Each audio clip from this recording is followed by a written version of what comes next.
ஆண்டவர் இன்னைக்கு இறங்கி வர போகிறார். வேதத்தில் ஏசாயா புத்தகம் 19:20 வாசிக்கலாமா?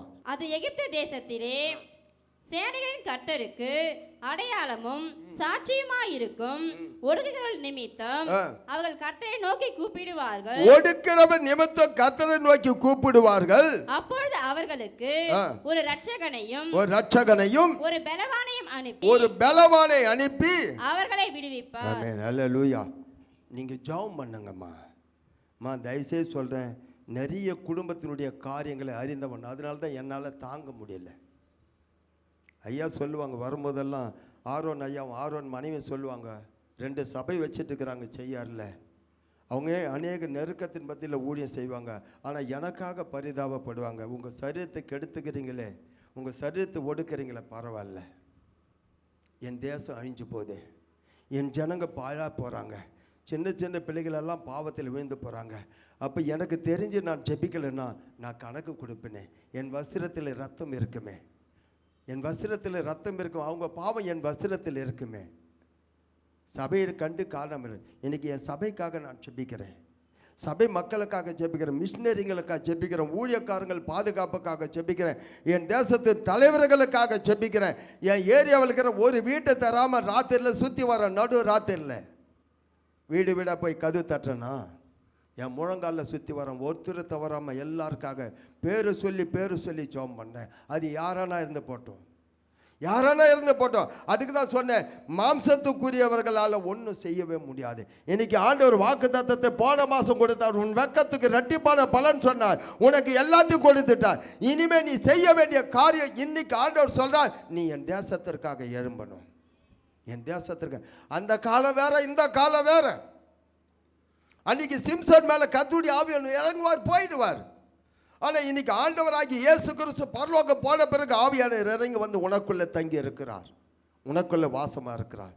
நியாயாதிபதி புத்தகம் 15வது அதிகாரம் 14வது வசனத்தை வாசிக்கலாமா? அவன் லேகி வரைக்கும் வந்தபோது பெலிஸ்தர் அவனுக்கு விரோதமாய் ஆரவாரம் பண்ணினார்கள். அப்பொழுது கர்த்தருடைய ஆவி அவன் மேல் பலமாய் இறங்கினதினால் அவன் புயங்களில் கட்டியிருந்த கயிறுகள் நெருப்பப்பட்ட நூல் போல் ஆகி அவன் கட்டுகள் அவன் கைகளை விட்டு அறுந்து போயிற்று. அல்லேலூயா. பாருங்க, நல்ல கவனிங்க. அப்பெல்லாம் வந்து போவாரு, ஆனா இப்படி கிடையாது. இப்போ வந்து நமக்குள்ளே இந்த வாசஸ்தலத்தில் தங்கி இருப்பார், இந்த பரிசுத்த ஸ்தலத்தில் தங்கி இருப்பார், நமக்குள்ளே வாசம் பண்ணுவார். இங்கே வேதம் சொல்ல, கர்த்தருடைய ஆவியானவர் என் மேலே இருக்கிறார், எனக்குள்ளே இருக்கிறார், நடுவில் இருக்கிறார், பெரியவராக இருக்கிறார். கர்த்தருடைய ஆவி எங்கே உண்டு அங்கே விடுதலை. இயேசு கிறிஸ்து யோர்தான் நதி கரையிலே ஞானஸ்நானம் எடுக்கிறார், எடுத்துட்டு கரை ஏறுகிறார், வானத்திலிருந்து சத்தம் உண்டாகிறது.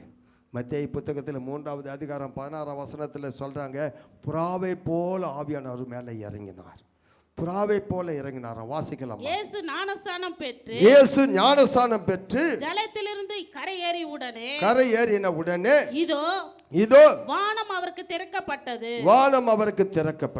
தேவ ஆவி புறாவை போல் இறங்கி தம்மேல் வருகிறதை கண்டார். ஆமென். அல்லேலூயா. நான் ஆராதிக்கும் போது சொன்னேன், இங்கே புறாவை போல பரிசுத்த ஆவியானவர் இறங்கி வந்திருக்கிறார். அல்லேலூயா. இங்கே புறாவை போல பரிசுத்த. தாகமாக இருக்கிறீங்களா? நிறைய பேர் என்ன தெரியுமா நினச்சிக்குவாங்க, இந்த பாட்டில் மூடி கைட்டு தம்பி இந்த பாட்டில் மூடி கைட்டுங்க. அல்லேலூயா. அன்றைக்கி தாவீது மேலே, அன்றைக்கி சவுல் மேலே குப்பியில் ஊற்றுனாங்க, குப்பியில். புரியுதுங்களா? 2த்தையும் கொடுங்க. எதில் இது அதிகம்? இதுவும் பத்தாது. அல்லேலூயா. அன்னைக்கு தாவீதுக்கு கொம்புல ஊத்தப்பட்டது, அந்த கொம்புல ஊத்தப்பட்ட அபிஷேகம் கோலியாத்தை கீழே வீழ்த்தினது, கைகளை தட்டி தேவனவன். இன்னைக்கு உங்க மேல தேவன் தம்முடைய ஆவியை அளவில்லாமல் ஊத்த போறார். அளவில்லைன்னா உனக்கு பத்தலைன்னு ஆராதிக்கும் போது நீ கேட்டியானா உன்னால் நிற்கவே முடியாது. அவர் உன்னை எங்கே கொண்டு போவாரோ தெரியாது. உனக்கு வெளிப்பாடு இங்கே தரிசனங்களை கொடுப்பார். இங்கேருந்து நீ எங்கேயோ போயிட போகிற, உன் மாம்சம் தான் இங்கே இருக்கும், நீ ஆவியில் எங்கேயோ போகிற. ஹல்லேலூயா. யாருக்கு தாகம் இருக்கு? ஆவி இல்லாத சரீரம் செத்தது. செத்து போனதுக்கு என்ன சொல்லுவாங்க? பணம். அப்போ என்ன? அப்போ மனுஷன் ஏதோ வந்ததை சாப்பிட்றேன், வேலை வந்தால் சாவ போகிறேன். எனக்கு ஆவி பற்றியெல்லாம் தெரியாது. ஆவியானவர் எனக்கு வந்தா என்ன, வரலன்னா என்ன, நீ அப்படியே போ, நீ வந்த மாதிரியே போ. இல்லை, எனக்கு வேண்டும், அவர் வந்தால் எனக்கு எல்லாமே மாற்றம் வரும் அப்படின்னா என்ன அர்த்தம்? அங்கே யோவான் புத்தகம் 3வது அதிகாரம் 34 வாசி. தேவனால் அனுப்பப்பட்டவர், தேவனால் அனுப்பப்பட்டவன் தேவனுடைய வார்த்தைகளை பேசுகிறான், தேவனுடைய வார்த்தைகளை பேசுகிறான். தேவன் அவருக்கு தமது ஆவியை அளவில்லாமல் கொடுத்திருக்கிறார். அளவில்லாமல். குப்பி வேணா, கொம்பு வேணா, எனக்கு வானத்து மதகுகளை திறங்க, எனக்குள்ள ஊத்திடுங்கப்பா. நிரம்பி நிரம்பி வழியணும், பொங்கி பொங்கி வழியணும், என் ஜனங்க மேலே நதியாய் பாயணும். நீ போகிற இடமெல்லாம் என்ன வரணும்? வனாந்திரம். நீ போகிற இடமெல்லாம் வீடு என்னவாகணும்? மச்சங்கள் பிழைக்கணும். நீ போகிற இடமெல்லாம் என்ன வரணும்? கலகம் வரணும், சண்டை வரணும். நான் போய் உக்காந்துட்டு வந்த பிறகு அந்த வீடு 2ஆக மாறணும். இப்படியா? நான் போனால் அந்த வீட்டுக்கு ஆசீர்வாதம். தாமஸ் ராஜ் ஐயா எங்கள் வீட்டுக்கு வந்தார், எங்கள் சபைக்கு வந்தார். எங்கள் சபைக்கு வந்த பிறகு அந்த சபை மாற்றம் வந்தது, எங்கள் வீடு மாற்றம் வந்தது, எங்கள் வாழ்க்கை மாற்றம் வந்தது. ஆவியானவர் அவரை மறுத்து எங்களுக்கு ஒரு பெரிய வார்த்தை கொடுத்தார், வாக்குத்தத்தத்தை நிறைவேற்றினார். அப்போ தேவனுடைய பிள்ளைகளே, தம்முடைய ஆவியை அளவில்லாமல் ஊற்ற வேண்டும் என்று இந்த கடைசி காலத்துக்கு தேவை. கடைசி காலத்துக்கு தேவை. குப்பி பத்தாது, கொம்பு பத்தாது. நமக்கு தேவையானது ஒன்று தான். நம்ம வாழ்க்கையில் நீ எங்கன்னா இரு, நீ எந்தனா இரு, உன் வாழ்க்கையில் திரும்ப திரும்ப அடிக்கடிக்க சொல்ல, சபை பரலோகம் போவாது, இந்த ஆத்துமா தான் பரலோகம் போவோம். நீ காத்துக்கோ, உன்னை பரிசுத்தமாய் காத்துக்கோ. ஆண்டவர் சமூகத்தில் அவர் சொல்லிட்டு போனார், வாக்கு தத்தம் நிறைவேற காத்திரு. அப்போஸ்தலர் புத்தகம் 1வது அதிகாரம் 5ஆம் வசனம் வாசி.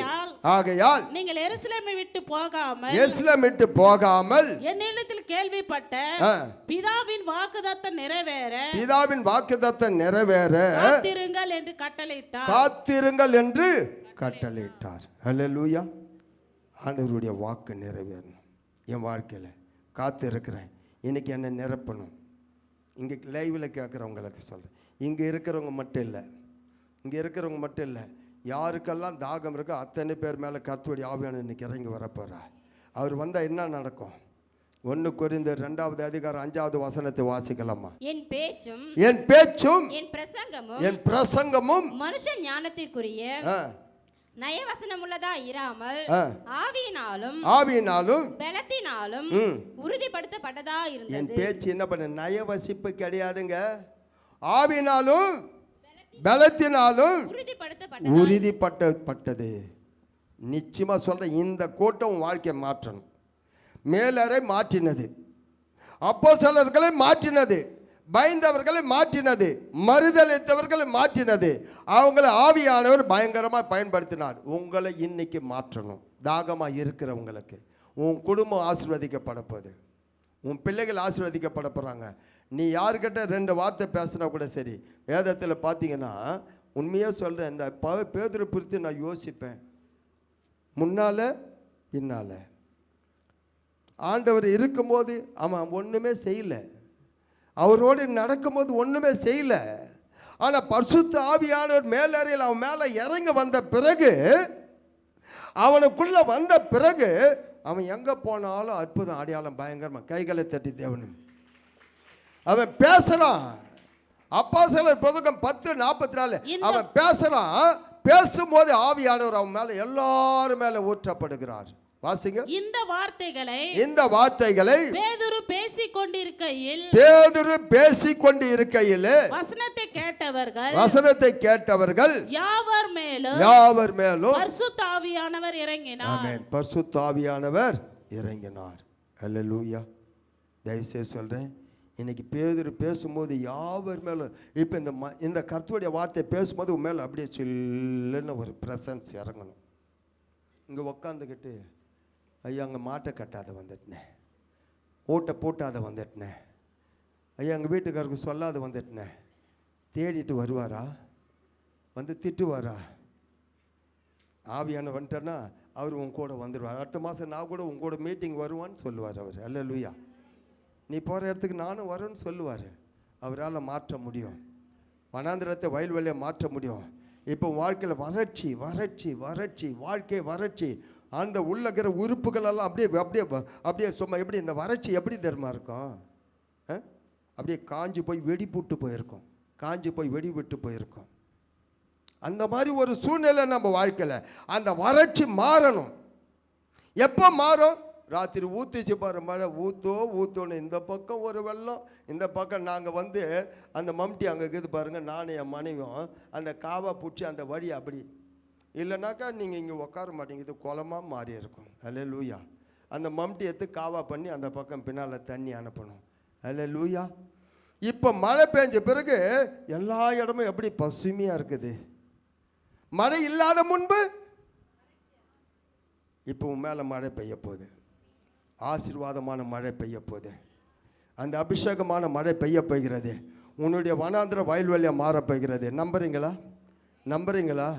உன் பிள்ளை மாறுவான், உன் குடும்பம் மாறும், உன்னுடைய தொழில் மாறும், உன்னுடைய சபையில் எழுப்புதல் காண முடியும்.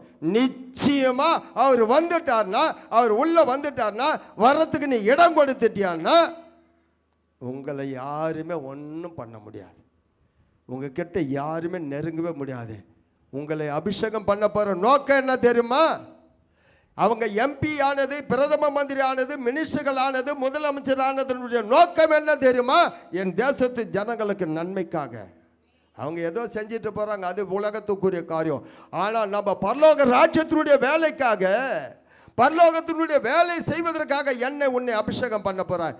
எத்தனை ஆத்துமாக்களை நீ கொள்ளையாக கொண்டு வரப்போகிறாயோ நட்சத்திரம் போல பிரகாசிப்பாய். உன் வாழ்க்கை ஆசீர்வதிக்கப்படும். ஏசாயா 32:15 வாசிக்கலாம். உன்னதத்தில் இருந்து நம்மேல் ஆவி ஊற்றப்படும் மட்டும், நம்மேல் ஆவி ஊற்றப்படும் மட்டும் அப்படியே இருக்கும். அப்போது வனாந்தரம், அப்போது வனாந்தரம் செழிப்பான வயல்வெளி ஆகும். அப்போது வனாந்தரம் செழிப்பான வயல்வெளியா மாறும். செழிப்பான வயல்வெளி, செழிப்பான வயல்வெளி காடாக எண்ணப்படும். அல்லேலூயா. செழிப்பான வயல்வெளி காடாக எண்ணப்படும். வனாந்தரம் வயல்வெளியா மாறும். என் அன்பு சகோதரனே, இன்னும் நீ நாளைக்கு பார்த்துக்கலாம். இந்த ஒரு வாரம் மட்டும் குடிக்கிறேன், அடுத்த வாரம் விட்டுறேன். இந்த ஒரு வாரம் வரைக்கும் ஆண்டவர் ஒன்று வச்சுட்டு இருக்கிறாரு. நாளைக்கு நம்ம இருப்போன்னு. அப்போ இன்றைக்கே உனக்கு ரட்சண நாள். இன்றைக்கே ஆவியானவர் உன்னோடு பேசி கொண்டே இருக்கிறார். இன்றைக்கே மாற்றத்திற்காக உன்னோடு பேசி கொண்டே இருக்கிறார். தயவுசெய்து சொல்கிறேன், தேவனுடைய பிள்ளைகளை, நீங்களும் நானும் பரிசுத்த ஆவியானவருக்கு எதிர்த்து நடக்கிறோம். அப்போஸ்தலர் 7:51 அவரை எதிர்த்து இவ்வளோ பேசிக்கூட நம்ம மறுபடியும் நான் அங்கே தான் போவேன், அவங்களோடு தான் இருப்பேன், நான் அந்த காரியத்தான் செய்வேன். ஆவியானவரை துக்கப்படுத்துகிற எபேசியர் 4:30 ஆவியானவரை துக்கப்படுத்துகிறேன். இன்றைக்கி ஆண்டவர் உங்களை பார்த்து சொன்னார், நீ பட்ட பாடுகளுக்கு விட்ட கண்ணீர் அவமானத்தை என் சகோதரி நீ வெறுமையாக போகிற. உன்னுடைய எலும்புகள் எல்லாம் உயிர் அடைய போகிறது. உன்னுடைய உறுப்புகள் எல்லாம் புதிதாக மாறப்போகிறது. எப்படி வறட்சியாக இருக்கிற இடம், எப்படி விடாய்த்து போன இடம், எப்படி வறுமையில், அப்படின்னு அர்த்தம் நீ வறட்சியாக இருக்கிற, உன் வாழ்க்கையில் வேதனையோடு இருக்கிற. நீ எவ்வளோ ஜெபம் பண்ணி ஒரு பலன் இல்லை. ஆனால் அந்த ஆவியானவர் வந்துட்டா உன் ஜெபம் அடுத்த செகண்ட் பலனை கொடுக்கும். அல்லேலூயா. அவர் உனக்கு சொல்லுவார், மகளை இதுக்காக ஜெபம் பண்ணு, அதுக்காக ஜெபம் பண்ணு, இந்த காரியத்தை எடுத்து போடு. உங்ககிட்ட இந்த காரியம் தப்பான காரியம் அதை நீக்கு அவர் சொல்லுவார். அதுக்கு சொல்ல அவர் கண்டித்து உணர்த்துகிற ஆவியானவர், உன்னை கண்டித்து உணர்த்துகிறவராக இருக்கிறார். அதனால இன்னைக்கு ஆண்டவர் நம்மோடு கூட வேதத்தில் வனாந்திர வயல்வெளியில் மாறுன்னு சொன்னவர் உங்களை பார்த்து சொன்ன உடன்படிக்கை உங்களோடு பண்ணி இருக்கிறார், வாக்கு கொடுத்து இருக்கிறார். ஆகாய் 2வது அதிகாரம் 5ஆம் வசனத்தில் நீ எகிப்திலிருந்து புறப்படும் போது நான் உனக்கு சொல்லவில்லையா, உடன்படிக்கை பண்ணவில்லையா, உன் நடுவில் நான் இல்லையா, நான் உன் நடுவில் இருக்கிறேன். வாசிங்க. நீங்கள் எகிப்திலிருந்து புறப்படுகிற போது நான் உங்களோடு உடன்படிக்கை பண்ணின வார்த்தையின்படியே என் ஆவியானவரும் உங்கள் நடுவிலே நிலை கொண்டிருப்பார். பயப்படாதீர்கள். உங்க ஆவியான நடுவில் இருக்கிறார். கர்த்தருடைய ஆவியானவர் எங்கே உண்டோ உங்கள் வீட்டில் இருக்கிறாரா, உனக்குள்ளே இருக்கிறாரா? உண்மையிலே என் வாழ்க்கையில் அவர் கண்டு இல்லைன்னா எனக்கு வந்த காற்று, எனக்கு வந்த புயல், எனக்கு வந்த பெரும் காற்று கொந்தளிப்பு என்னைக்கோ என் படகு மூழ்கி போயிருக்கும். எனக்குள்ளே ஆவியானவர் ஒவ்வொரு காரியத்துக்கு முன்கூட்டியே சொல்லுவார், முன்கூட்டியே என்னை எச்சரிப்பார். இந்த காரியத்தை நீ செய்யாத, இந்த இடத்துக்கு நீ போகாத, இந்த காரியத்தை நீ அவாய்ட் பண்ணு. ஹல்லேலூயா. எவ்வளோ காரியத்தில் ஆண்டவர் என்னை தப்புவித்து, ஏன் அவர் ஆலோசனை கொடுக்கிறவர். வேதம் சொல்லுது 2 தீமோத்தேயு 1:14 அவர் கொடுக்கிற ஆலோசனை நாம் பத்திரமாய் காத்துக்கொள்கிறோம். உன்னிடத்தில் ஒப்புவிக்கப்பட்ட அந்த நற்பொருளை, அந்த நல்ல பொருள்னா நல்ல ஆலோசனையை நமக்குள்ளே வாசம் பண்ணுகிற பரிசுத்த ஆவியினாலே காத்துக்கொள். வேற மாம்சத்தில் உன்னால காத்துக்க முடியாது. 4 நாளைக்கு நல்லா இருப்பேன், 4வது நாளைக்கு விழுந்து போவேன். உண்மையிலே ஆவியான வந்துட்டா நான் ஸ்ட்ராங்காக நிற்பேன். எழுந்து நிற்கிறான் பாரு. இப்போ ஓடி ஒளிஞ்சவன் யாருன்னு தெரியாதுன்னுவன், இப்போ அவன் நிற்கிறான் பார். அவருக்காக அவமானப்பட்டா கூட பரவாயில்ல. அப்போஸ்தலர் புத்தகத்தில் அவருடைய நாமத்துக்காக தாங்கள் அவமானம் அடைவதற்கும், அவருடைய நாமத்திற்காக நாங்கள் அவமானம் அடைவதற்கும் பாத்திரராக எண்ணப்பட்டபடினால் சந்தோஷமாய். எப்படிங்க சந்தோஷமாய்? யார் சொல்றாங்க இத? யாரு? பேதுரு சொல்றாங்க. அவருக்காக அவமானப்பட்டாலும் அவர் அடிக்கிறாங்க, அடிச்சு அனுப்புறாங்க. அடி வாங்கின்னு வந்து தான் இந்த வார்த்தை சொல்லுகிறான். ஹல்லேலூயா. அவன் சொல்றான், அவமானப்பட்டா கூட நான் என்ன பண்ணுவேன்? சந்தோஷமாய். வாசிங்க. அவருடைய நாமத்திற்காக நாங்கள் அவமானம் அடைவதற்கு பாத்திரராக எண்ணப்பட்டபடினால் சந்தோஷமாய் ஆலோசனை சங்கத்தை விட்டு புறப்பட்டு போய் தினந்தோறும் தேவாலயத்திலும் வீடுகளிலும் இடைவிடாமல் உபதேசம் பண்ணி இயேசு கிறிஸ்து என்று பிரசங்கித்தார்கள். ஹல்லேலூயா. ஓடி ஒளிந்தவன், மறுதளித்தவன் இப்போ எழுந்து நிற்கிறான்.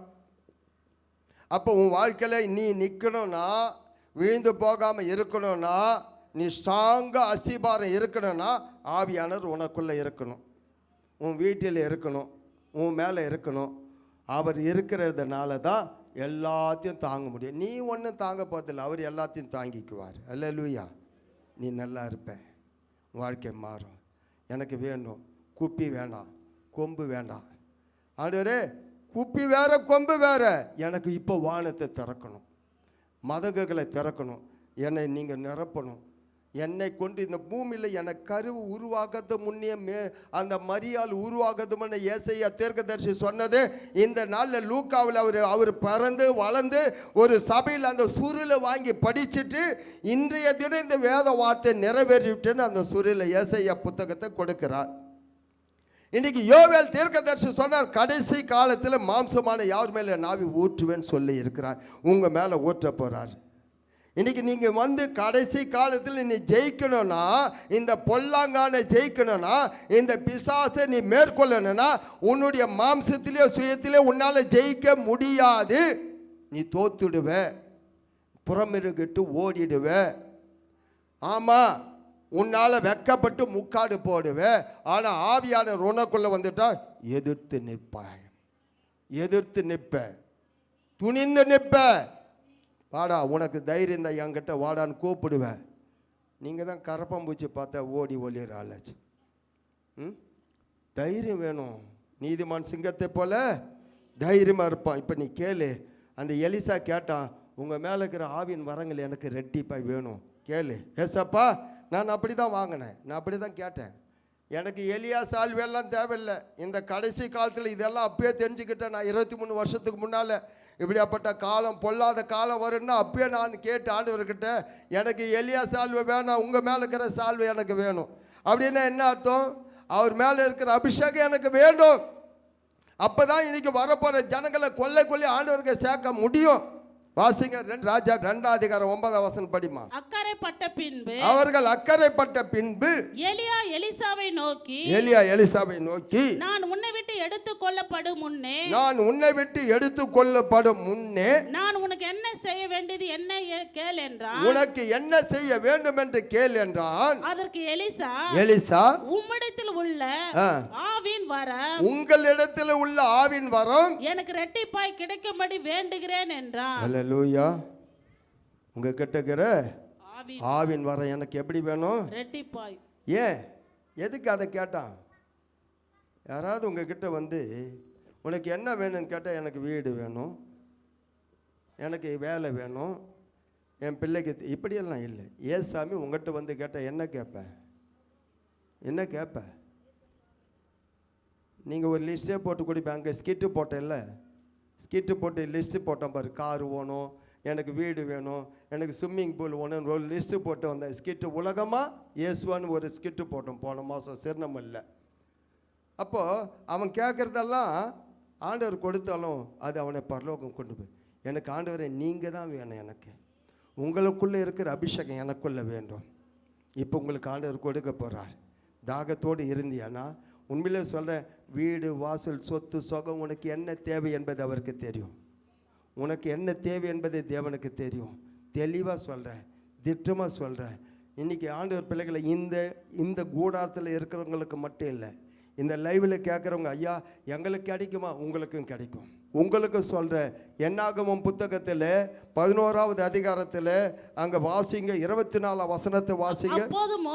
அப்போது மோசே புறப்பட்டு கர்த்தருடைய வார்த்தைகளை ஜனங்களுக்கு சொல்லி ஜனங்களின் மூப்பரை 70 பேரை கூட்டி கூடாரத்தை சுற்றிலும் அவர்களை நிறுத்தினான். கர்த்தர் மேகத்திலிருந்து இறங்கி அவனோட பேசி அவன் மேல் இருந்த ஆவியை மூப்பராக அந்த 70 பேர் மேலும் வைத்தார். 70 பேர் மேல் வைத்தார். அந்த ஆவி அவர்கள் மேல் வந்து தங்கினது மாத்திரத்தில் தீர்க்கதரிசனம் சொன்னார்கள். சொல்லி பின்பு ஓய்ந்தார்கள். அப்போது 2 பேர் பாளையத்தில் இருந்து விட்டார்கள். 2 பேர் எங்க வரல? கூடாரத்துக்கு வரல, வீட்டிலேயே இருந்துட்டாங்க. வீட்டிலேயே இருக்கிறவங்க அவங்க மேலே கர்த்தருடைய ஆவியானவர் இறங்கி வருகிறார். கைகளை தட்டி இப்போ லைவில் பார்க்குறவங்க மேலே ஆண்டவர் இறங்குவார். இப்போ அங்கே நீங்கள் வந்து ஜெபிக்க போகிறீங்க. நாங்கள் ஜெபிக்கும் போது உங்களை அங்கே அபிஷேகம் பண்ண போகிறார். வீட்டில் இருந்து விட்டார்கள். ஒருவன் பேர் எல்தாத், மற்றவன் மேதாத். 28-29 படி. உடனே மோசேவினிடத்தில் உள்ள வாலிபல் ஒருவனும் அவனை ஊழியக்காரனும் நூனின் குமாரனாகிய யோசுவா பிரதித்திரமாக, என் ஆண்டவனாகிய மோசே அவர்களை தடை பண்ணும் என்றான். அதற்கு மோசே, நீ எனக்காக வைராக்கி காண்பிக்கிறாயோ? கர்த்தருடைய ஜனங்கள் எல்லாரும் தீர்க்கதரிசனம் சொல்லத்தக்கதாக. எல்லாருமே இப்ப தீர்க்கதரிசியா மாற போறீங்களா? இப்போ அல்லேலூயா. கர்த்தருடைய ஜனங்கள் யாரெல்லாம்? கர்த்தருடைய ஜனங்கள் கையை தூக்குங்க. கர்த்தருடைய ஜனங்கள் எல்லாம் கை தூக்கு. கையை விடு. வீட்டில் இருக்கிறவங்க கை தூக்கு. பாருங்க, இங்க கர்த்தருடைய ஜனங்கள் எல்லாரும் மேலேயும் தீர்க்கதரிசனம் சொல்லத்தக்கதாக கர்த்தர் தம்முடைய ஆவியை அவர்கள் மேல் இறங்கி பண்ணினால் நலமாய் இருக்குமே. எல்லாரும் மேல, இங்க இருக்கிறவங்க மேல மட்டும் இல்ல, வீட்டில் இருக்கிறவங்க மேல ஆவியானவர் இப்போ இறங்கி வர போகிறார். நீங்க எல்லாமே தீர்க்கதரிசி ஆகணும். அப்படிதான் மோசே விரும்புகிறார், தாமஸ் ராஜ் விரும்புகிறேன். நீங்க எல்லாரும் தீர்க்கதரிசியை மாறணும். உங்க மேல ஆவியானவர் ஊற்றப்படணும். தீர்க்கதரிசியை மாற்ற என்ன பண்ணணும்? ஜனங்களுக்கு ஆண்டவருடைய சத்தியத்தை சொல்லுவது மட்டும் இல்லை, சிறைப்பட்டவங்களை விடுவிக்கணும். நறுங்குண்ட இருதயத்தில் இருக்கிறவங்களை மீட்டெடுக்கணும். சுவிசேஷத்தை சொல்லணும். கர்த்தருடைய வருகை நாளை சொல்லணும். என் ஜனங்களுக்கு நீங்கள் ஆயத்தப்படுத்தணும்.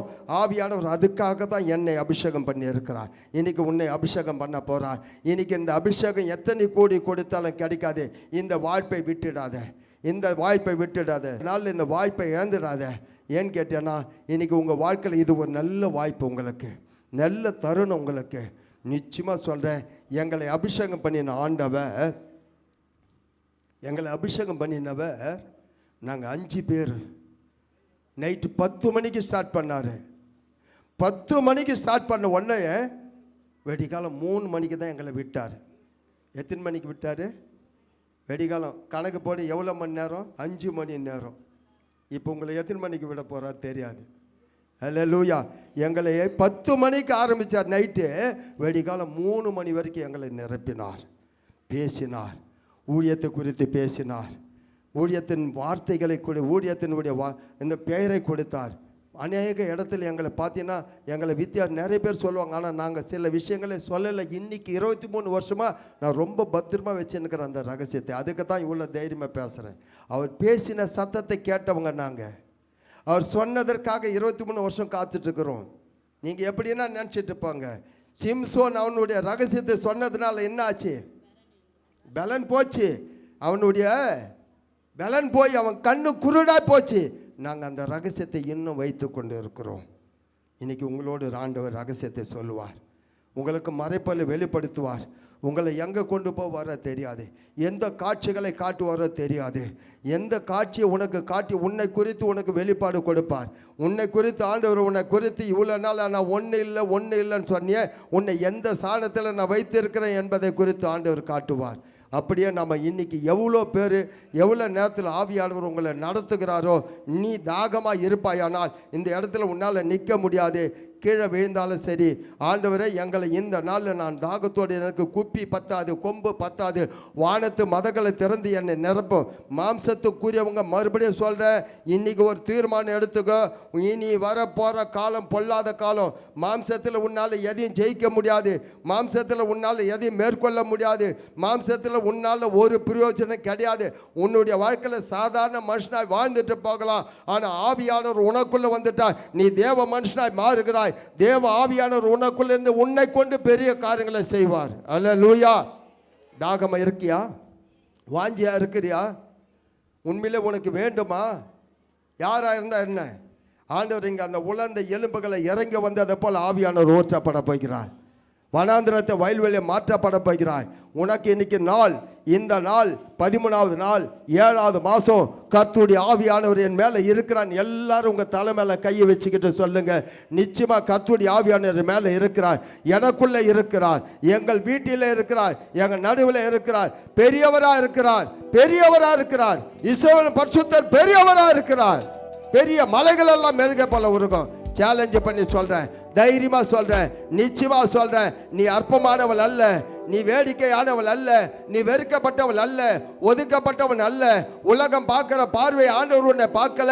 நீ வெளியேற பெற்றவள், வெளியேற பெற்றவன். நீ ஆண்டவருடைய கரத்தில் ஆண்டவர் தண்டாயுதமாக அசுவமாக கர்த்தர் உன்னை பயன்படுத்துவார். என்ன வேண்டும்? ஒரே ஒரு வாழ்க்கை. அந்த வாழ்க்கையினுடைய நாள், கடைசி நாள் தெரியாது எனக்கு, உனக்கு. அவருக்கு தெரியும்.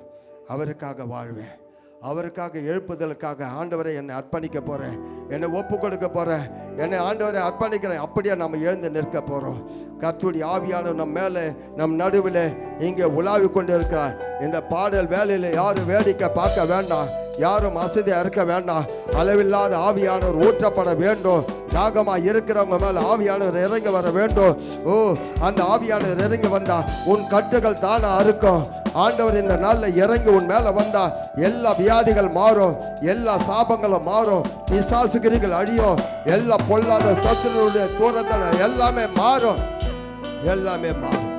மாறணும்னா ஒரு ஷதரபா நக்கரதுட ரன்னமா துபியக்கலரபா ஏமே ஏமே ஏமே நிக்கரோதுட ரன்னமா துபியக்கலரபா சந்தோரபா. சகோதரி, நீ படிக்கலன்னா பரவாயில்ல, நான் மாடு மேய்க்கிறேன், ஏரி வேலை செய்கிறேன். ஆண்டவரே, என் குடும்பத்தில் என்னை எல்லாரும் என்னை பார்க்குற பார்வை கேவலமாக பார்க்குறாங்க. என் வீட்டாரே என்னை வெறுக்கிறாங்க, என் வீட்டாரு என் பிள்ளைகளை என்னை வெறுக்கிறாங்க. பரவாயில்ல, உன்னை ஆண்டவர் நேசிக்கிறான், உன்னை ஆண்டவர் நேசிக்கிறான். எனக்கு தெரியாது ஆவியானவர் எப்படி உங்களை இப்போது நிரப்புவான்னு தெரியாது. உங்களை பொறுத்த வரைக்கும் நீ எப்படி வாஞ்சியா இருக்கிறியோ, எப்படி ஆண்டவர் உன்னை கொண்டு வேறு பெரிய உனக்கே சொல்லுவார், வேற யாரும் சொல்ல வேணாம், அவரே உங்ககிட்ட சொல்லுவார். அப்போ உனக்கு சொல்லிட்டாருன்னா நீ தைரியமா போவ. ஏதோ மாசம் வந்த, ஏதோ செய்தி கேட்ட, ஏதோ சாட்சி சொன்ன, சாட்சி சொல்லிட்டு போறது சாட்சி உள்ள வாழ்க்கை. யாரையும் பார்க்காத. அவன் கேட்டான், உங்க மேல இருக்கிற ஆவின் வரங்கள் எனக்கு ரெட்டிப்பா வேணும்னு கேட்டான். நீங்க கேளுங்க, ஏசப்பா உங்க மேல இருக்கிற அபிஷேகம் வானத்தை திறங்க, எனக்கு விடுங்க, எனக்கு கொடுங்க. நான் என் தேசத்திற்காக, என் சபைக்காக, என் கிராமத்துக்காக, என்னுடைய ஆண்டவரை இந்திய நாட்டுக்காக ஆண்டவரை நான் ஒரு எசரை போல மாறணும். ஓ ரிஷபா, சாதாரண ஒரு சேவான். அவன் சாதாரண சேவான், வீட்டிலே சமையல் செய்கிறவன். நீ வீட்டிலே சோறாக்குற, வீட்டில் பெருக்கிற, துணி துவைக்கிற, சாதாரண சேவான். வீட்டிலே சோமான், அந்த இடத்துல சமையல் செய்தவன். அந்த சேவானை கொண்டுதான் வெளியே கர்த்தர் பயங்கரமாய் பயன்படுத்தினார். அந்த சேவானை கொண்டுதான் பயங்கரமான அற்புதங்களை, அடையாளங்களை தேவன் செய்தார். ஐயோ, நான் ஒண்ணு இல்லை, நீ நினைக்காத. நீ எல்லாமே உனக்குள்ள இருக்கிறது. கர்த்தருடைய ஆவியானவருடைய மகிமை இப்போது இறங்கி நமக்குள்ள இறங்கி வருங்க. ஓ ரிஷா காலா ராபா, நீங்க தான் இப்போ ஆயத்தமாகணும். நீங்க தான் ஆயத்தமாகணும். எப்படி நிரப்பினாலும் பரவாயில்ல, உனக்கு எப்படி வெளிப்பாடு கொடுத்தாலும் பரவாயில்ல. ஆண்டவருடைய பிள்ளைகளை நிச்சயமா யாரையும் வேடிக்கை பார்க்காத மகளே, மறுபடியும் எழுந்து போன உன் தாளந்துகளை, மறுபடியும் புதைந்து போன உன்னுடைய அபிஷேகத்தை ஆண்டவர் இப்போது ஆண்டவர் ஊற்றப்பட போது உனக்கு ஞாபகம் வரப்போகுது. ஞாபகம் வரப்போகுது. கண்களை மூடி இருப்போம். வேற யாரையும் பார்க்க வேண்டாம். உன் அன்பினாவியை மாற்றிடும் தேவா, என் மனதின் எண்ணத்தை ஊற்றிடும் தேவா. உன் அன்பினாவியை மாற்றிடும் தேவா, என் மனதின் எண்ணத்தை ஏற்றிடும் ஐயா. எந்த உள்ளத்தை ஆற்றிடும் ஐயா, என் இதய காயத்தை எல்லாருமே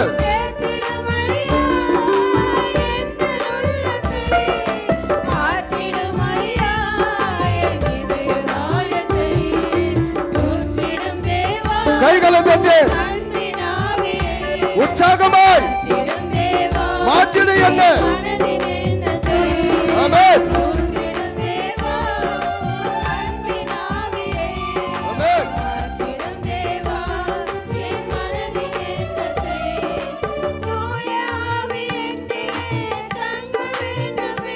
ஆமென். தூய ஆவியே ஷாதாஹா கலா. ஆமென்.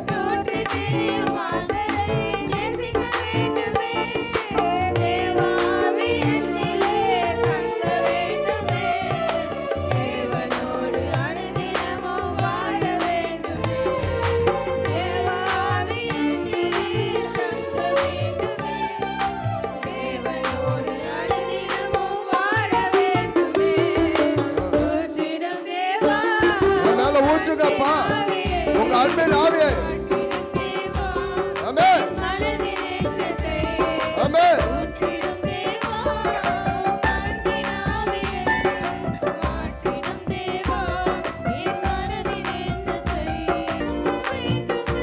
ஆமென்.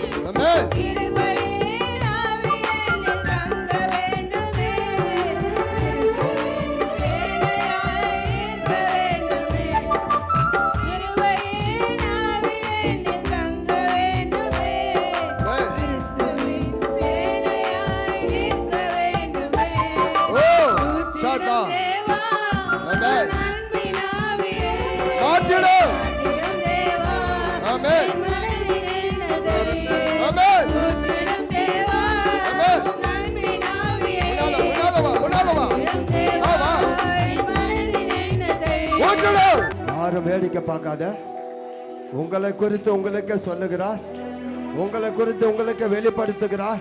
இன்னைக்கு அநேகரை நிரப்பி கொண்டு இருக்கிறார். தாகத்தோடு வந்தவங்க, இன்னைக்கு மாம்சத்தோடு வந்தவங்க ஆவியோடு திரும்பி பார்ப்பாருங்க. பொல்லாத மனுஷர்ப்பா, உன் பலவனத்தை 18 வருஷமாய் கட்டியிருந்த ஆபிரகாம் குமார்த்திய அந்த கட்டை இன்னைக்கு அவுத்து விட போகிறார். இனிமே நீ கூனி அல்ல, இனிமே நீ கூனி அல்ல, நீ நிமிர்ந்து நடக்க போற. இதோ ஆண்டவர் உன்னை தொடுகிறதை நான் பார்க்கிறேன், ஆண்டவர் உன்னை தொடுகிறதை பார்க்கிறேன். நிமிர்ந்து நடக்க போற. ஓ எத்தனையோ வருஷமாய் கட்டப்பட்டிருந்த கட்டு, சாப கட்டு, இந்த ஆவியானவரால, பரிசுத்த ஆவினால எனக்கு அந்த சாப கட்டெல்லாம் எனக்கு எல்லாமே எரிகிறது, எல்லாமே எரிகிறது. ஓ மாறுகிறது, எல்லாமே மாறுகிறது. துதிக்கிறோம் நல்ல ஆண்டவரே, மகா இரக்கமும் கிருபை நிறைந்தவரே. ஆண்டவரே, இன்னைக்கு மாபெரும் விடுதலை கொடுத்தவரே, கர்த்தருடைய ஆவியானவர் எங்கள் நடுவில் இருக்கிறீர், எங்கள் மேலே இருக்கிறீர், எங்களுக்குள்ளே இருக்கிறீர். இந்த ஸ்டேஜில் ஆண்டவர் உம்முடைய வல்லமையான மகிமையாய் அக்னியாய் என் ஜனங்களோடு கூட பேசினீர். என் ஜனங்களை இப்போது அபிஷேகம் பண்ணி இருக்கிறீர், என் ஜனங்களை நிரப்பி இருக்கிறீர். இதை லைவ்ல கேட்டவங்களை ஆண்டவரை தீர்க்கதரிசியாய் மாற்றி இருக்கிறேன். இவங்க எல்லாருமே தீர்க்கதரிசியாய் மாறட்டும், எல்லாருமே சபைக்கு எழுப்புதலுக்காக மாறட்டும், தேசத்தின் எழுப்புதலுக்காக மாறட்டும். சின்ன குழந்தைங்கள் இருந்து பெரியவங்க வர கர்த்தருடைய ஆவினால நிரப்புங்க. இந்த பிள்ளைகள் வாழ்க்கையில் இன்னிலிருந்து மாற்றத்தை காணட்டும். குடும்பத்தில், வேலையில், ஆண்டவரே பொருளாதாரத்தில் பெரிய மாறுதலை காணட்டும். வந்தவங்க வந்த வண்ணமாக இல்லை, ஆரம்பத்திலிருந்து ஆவினுடைய மகிமையை நீங்கள் அளவில்லாமல் ஊற்றி கொண்டே இருக்கிறீங்க. இனி தொடர்ந்து இவர்களை நடத்துங்க. இயேசுவின் நாமத்தில் ஜெபிக்கிறோம் நல்ல ஆண்டவரே. ஆமென்.